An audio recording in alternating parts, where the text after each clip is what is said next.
ब्राह्मण जो होता है वो जन्म से होता है या कर्म से होता है? नहीं, जन्म से होता है। कर्म से कैसे होगा? तो अनियंत्रित हो जाएगा। जी। एक दिन में व्यक्ति 4 कर्म करे तो चारों बन हो जाए क्या हो? देखु महाराज ये कहते जन्मरू ब्राह्मण किंतु एटा शास्त्र मना करुच्ची जदि मु कहबी तो ब्राह्मण मानकर पछरे निया लगिज है। देखु प्रकृति में 4टी वर्ण अच्छी ब्राह्मण क्षत्रिय वैश्य शूद्र एवं 3 गुण अच्छी जहाँ हूँ सतगुण रजगुण तमगुण। एठी श्रीमद् भगवद गीता स्पष्ट भाव में कहुई ब्राह्मण क्षत्रिय विषाम शूद्राणाम च परंतप कर्माणि प्रविभक्तानि स्वभाव प्रभवैर्गुण। अर्थात ब्राह्मण क्षत्रिय वैश्य आ शूद्र माने सेमानकर गुण कर्म अनुजाई परिचित होती। प्रकृतिर 3 गुण मध्य से जो गुण अवस्थान करुए तदनुजाई कर्म कर से ब्राह्मण क्षत्रिय वैश्य कि शूद्र बोली विवेचित हुए।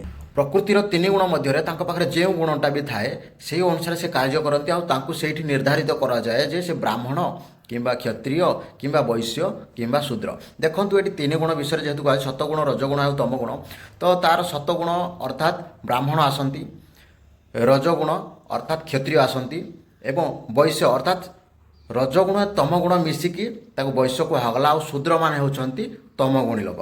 तो यही 4टी वर्ण को लेकिन सॉरी 3टी गुण को लेकिन यही 4 वर्ण को कराई तेणु जन्मरू ब्राह्मण नुह मु कहूनी शास्त्र कहूँ। जदि आपंकर मत कौन आप निश्चित भाव में जनातु आप कौन कहते कि जन्मरू ब्राह्मण कि कर्म आउ गुण को लेकिन ब्राह्मण कमेंट करूँ निश्चित भाव में। सतगुण रजगुण तमगुण ये विषय जब आप डिटेल्स जाना चाहती आउ 4 वर्ण विषय आप डिटेल्स जाना चाहती तो कमेंट करूँ मुझे गोटे फुल वीडियो नहीं आसवि।